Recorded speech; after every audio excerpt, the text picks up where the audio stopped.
Right now at 5, police release the identity of the man found dead in the Missouri River in Sioux City.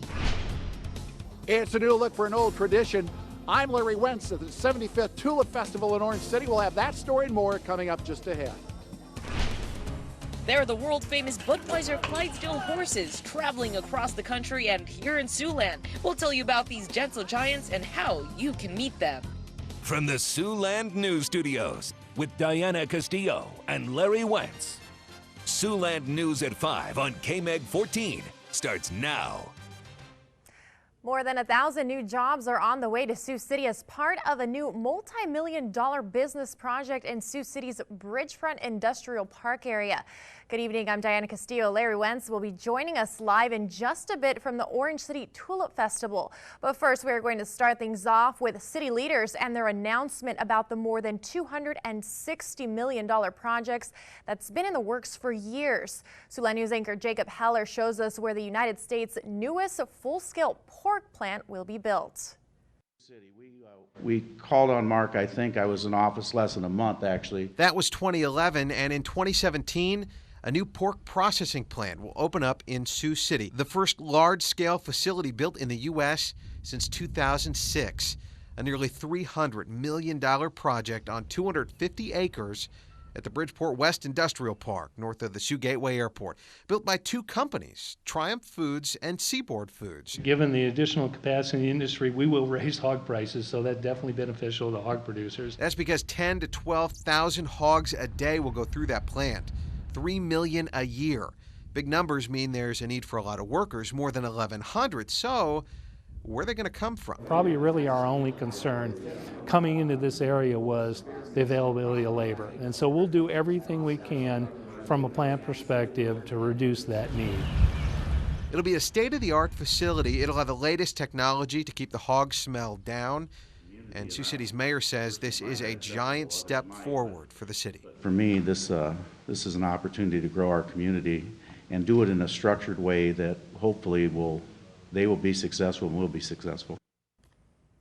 On Monday, the City Council will have a few things to vote on to get this project going, including the sale of the land. Once the plant opens in 2017, it will run one shift to start. If things go well, Seaboard CEO says they could add a second shift in the future. Sioux City police have identified the victim of yesterday's drowning in the Missouri River. The man found floating in the water at the Miller Time Marina in Sioux City Wednesday morning is Christopher J. Maciel. Police haven't released his age or hometown. They do say that an autopsy on his body has ruled out any indication of foul play in his death. And more tri-state farms are reporting bird flu infections. 2 more chicken farms in Iowa and 1 more in both Nebraska and South Dakota are reporting cases of the virus. The Nebraska case is also in Siouxland in Dixon County. It affects 1.8 million chickens. Both Iowa cases are in Siouxland, with 1 in Sioux and 1 in Plymouth County. Iowa now has reported 52 cases of bird flu and killed nearly 30 million chickens and turkeys. Both Iowa and Nebraska have declared a state of emergency to combat the virus. Well, Sioux City has laid to rest one of its longest-serving fire chiefs. Robert Hamilton led Sioux City Fire Rescue from 1988 until 2006. He was the fire chief when Flight 232 crashed at Sioux Gateway Airport back in 1989. He focused on expanding the department, adding 2 new fire stations, and starting the hazmat program. His funeral took place this morning at Sioux City's Orpheum Theater, with friends and family gathering to remember him. The biggest thing was he just had a really great sense of humor. He was a great boss. He had high standards. He required that we, do everything that was expected of us, but he was very easy to talk to. I remember when I first came on, he was actually driving Fire Engine 3 down at Station 3, and he was the one I'd usually go to if I had a question about how something worked or a policy, procedure, or whatever, because he was just always easy to talk to. After the service at the Orpheum, Hamilton was buried at the Morningside Cemetery, where fire engines hoisted a large American flag in his memory. In other news, Democratic Party frontrunner Hillary Clinton is planning another trip to Iowa. The former Secretary of State and Senator from New York traveled to Iowa last month for a 3-day listening tour after formally launching her campaign. Clinton's campaign says she will be back in Iowa on Monday and Tuesday for more small events like the ones from her first visit. Exact times and locations for these next stops have not yet been announced. Well, today was not the best of days to start the Orange City Tulip Festival. So are tomorrow and Saturday looking any better, Chad? I think tomorrow is probably going to be our best day for the Tulip Festival, but I do believe as we head towards weekend Saturday, we're going to be dodging some showers, maybe even a few thunderstorms as we work our way through the day. Right now, things are looking pretty good as far as the rainfall goes, everything kicking off to the east and not much to talk about behind those rain chances. Still looking at plenty of cloud cover as we take a look at our Skywatch camera. This is a view from the Lewis and Clark Specialty Hospital camera in Yankton. Temperature-wise this afternoon, rains have kept things a little bit cooler, but we are at 67 now in Sioux City, 69 in Lincoln, and 63 for Sioux Falls. Our evening planner says look for the skies to clear out a little bit, some cloud cover, and maybe some patchy fog to kick off our Friday. We'll talk more about your forecast in detail coming up in just a few minutes. Fairway presents Down the Road. It's time once again for Siouxland News to go down the road. Our summer series highlighting special events throughout Siouxland.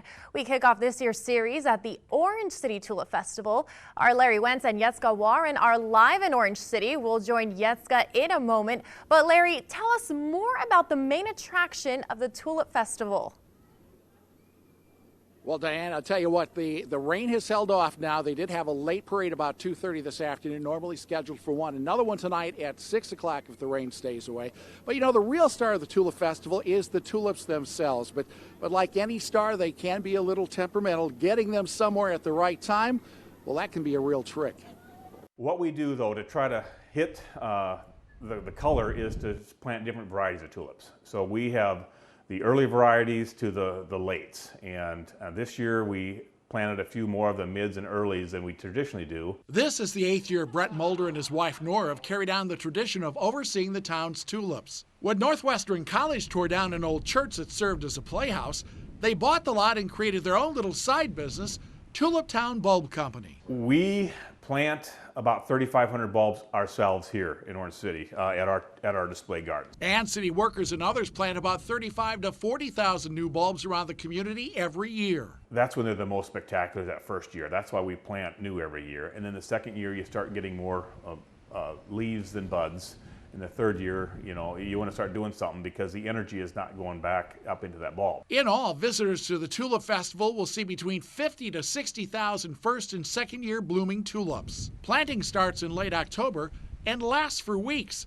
And last fall's plantings included a colorful addition. This year, however, we did put a special mix together, a 75th anniversary mix, and that was oranges, orange for the Queen's colors. Now this year, the Mulder's bulb supplier, his name is Pete Steifenberger, will be at Tulip Town Company tomorrow in Orange City to answer any questions you might have about tulips. He has 50 years of experience dealing with them, and he spent much of his life in the Netherlands working with tulips. And in fact, you can come talk to him tomorrow. Also, order some bulbs if you see some. In fact, the Mulders, they will take orders until mid-June. They ship them out to you about in September, and then in October you can start your planting. Now, two important icons of the Tulip Festival, other than the tulips themselves, they have a new place to call home here in Orange City. It's been a staple of the Orange City Tulip Festival since 1950. This Dutch street organ was actually built in Paris during 1909 as a dance organ with 79 keys and later converted to a smaller street organ in the Netherlands. But the streets of Orange City proved to be a challenge over the years. They come in for 2 days and tune it, and then we move it from the museum down here on the street, the bumpy street, which untunes it. But now it's much smoother sailing. The organ's in a new climate-controlled home, the $450,000 Stad Centrum, or City Center, built on land once used by the downtown Baumgar store. The organ's top folds down and large doors allow it to easily be moved to a smooth surface just outside the building, where people can get a close-up glimpse at the $120,000 in restoration work that was done in 2012. Some of us non-professionals were taking 7 layers of paint off of these things, and we found the gold leaf. So this is our template. This will actually cut a left and right pair at once. But the organ is the only icon on permanent display here. The wooden shoemaking equipment that was in storage for the past year is also up and running. Craftsmen then carve a smooth finish on the shoes and decorate them with ornate symbols of the Dutch heritage. Displays of historical artifacts can also be viewed in the Stadcentrum, but the organ remains the star of the show, as it still does today in the Netherlands. And there's a young man pulling one of these carts, an organ, behind a bicycle. Now, it was a lot more lightweight, and it had CD music in it. It wasn't even an organ, but he had his cup out. I didn't see a monkey, but he had his cup out.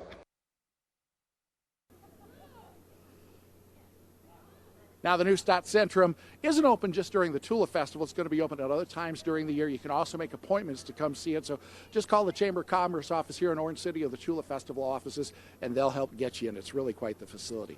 Well, they may not be Dutch, but they're certainly one of the big surprises you'll see this year at the Orange City Tulip Festival, the Anheuser-Busch Clydesdales.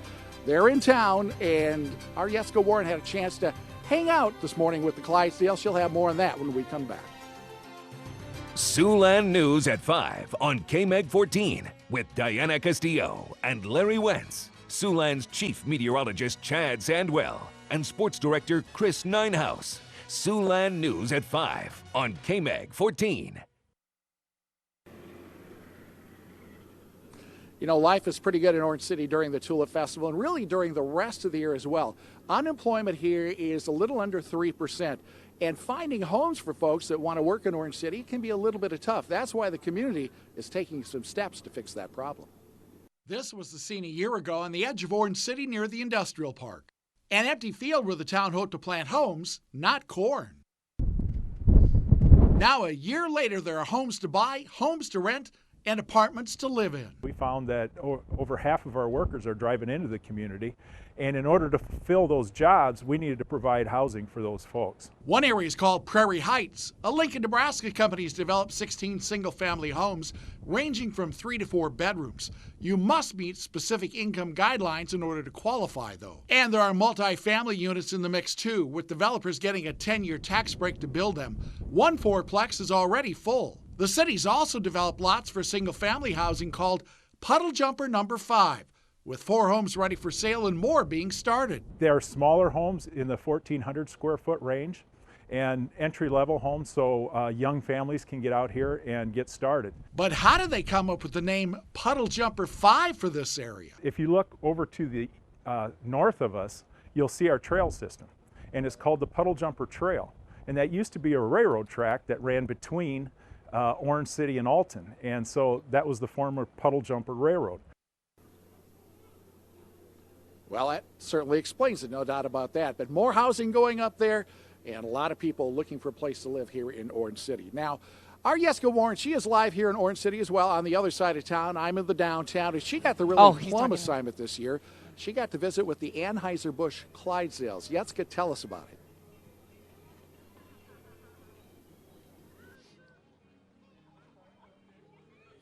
Larry, the Budweiser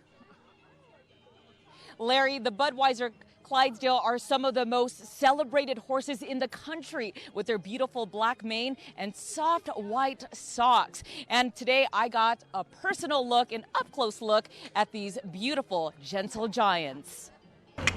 Meet Donnie and Fire, the world-famous Budweiser Clydesdales.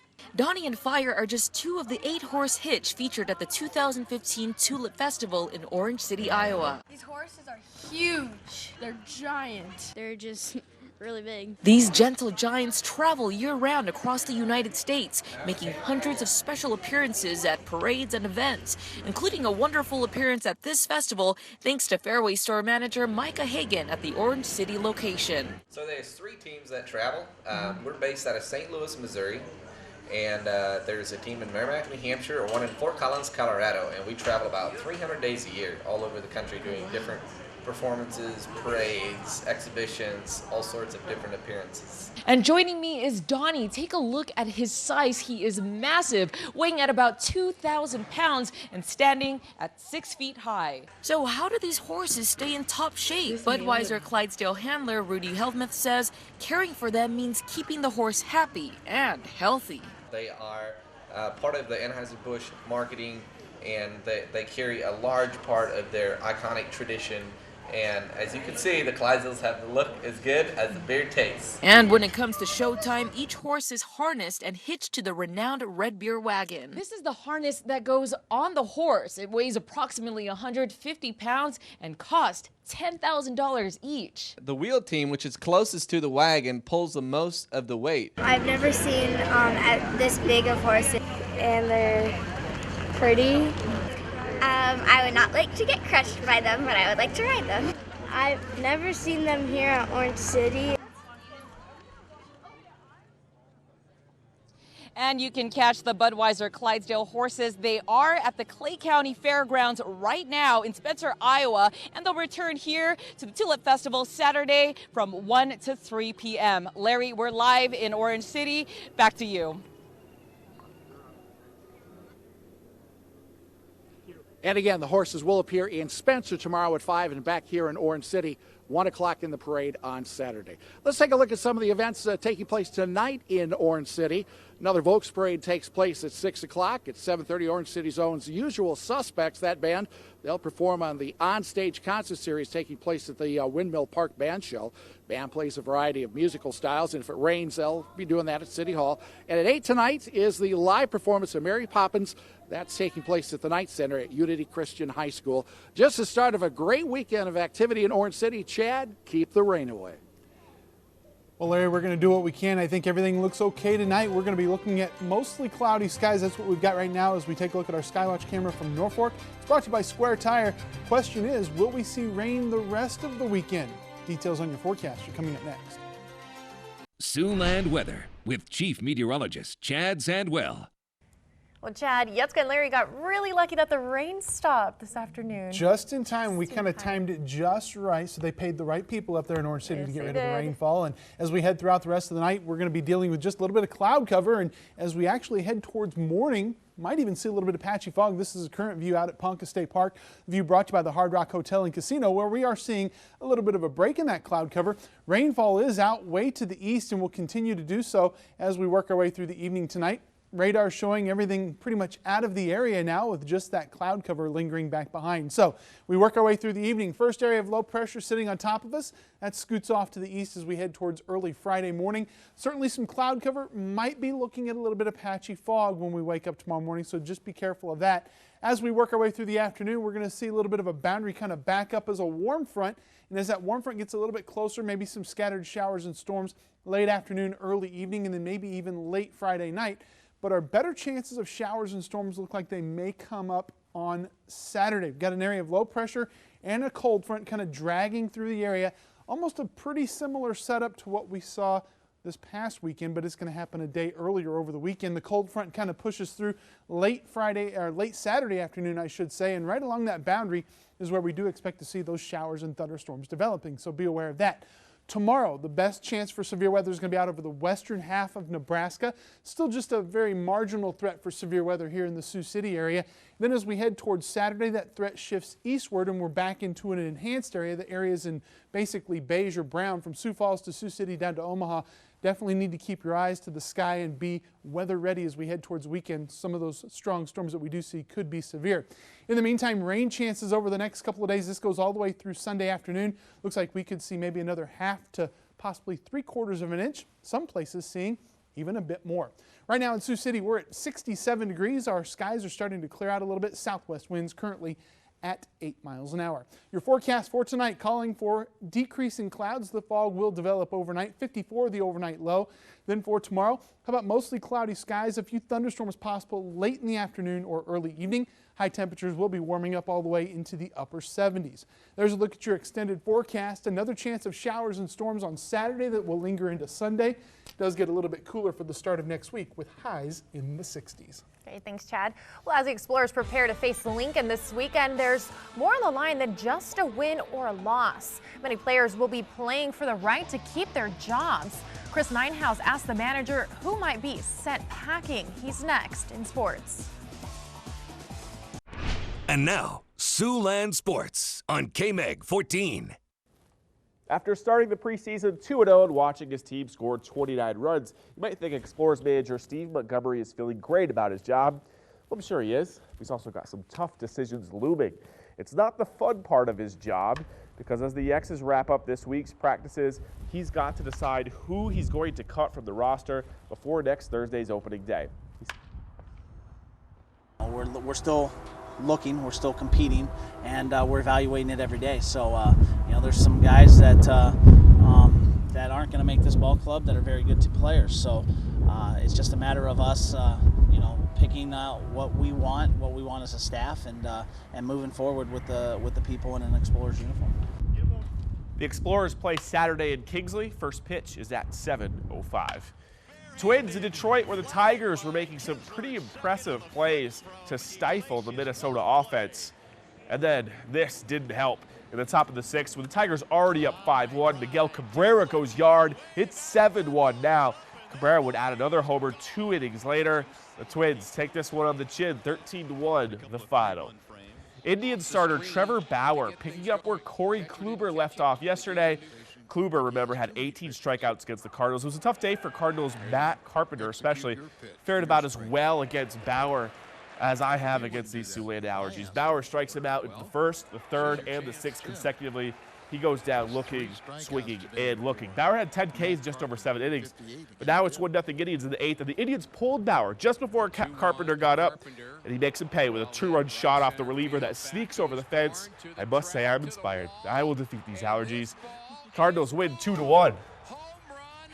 Yes, you will defeat those allergies. Well, Chad, tomorrow looks like it's going to be a semi-nice day at the Tulip Festival. Not bad. You got to pick your spots. Exactly. We're going to see some sunshine. Temperatures are going to warm up. Take a look at your Tulip Festival forecast for tomorrow. We're going to see temperatures probably work their way into the middle and upper 70s, but late afternoon, early evening, maybe a few showers and storms, so just be prepared for that. If you are heading to Orange City, just take the umbrella to be safe, no doubt about that. And over the next 7 days, we're not out of the woods yet. Chance of showers and storms continue on Saturday and into Sunday. Saturday night into Sunday, that time frame there, you're going to be watching for the possibility of some severe weather. Temperatures in the 60s early next week. Well, at least this evening for the parade starting at 6 o'clock, things are going to be looking nice.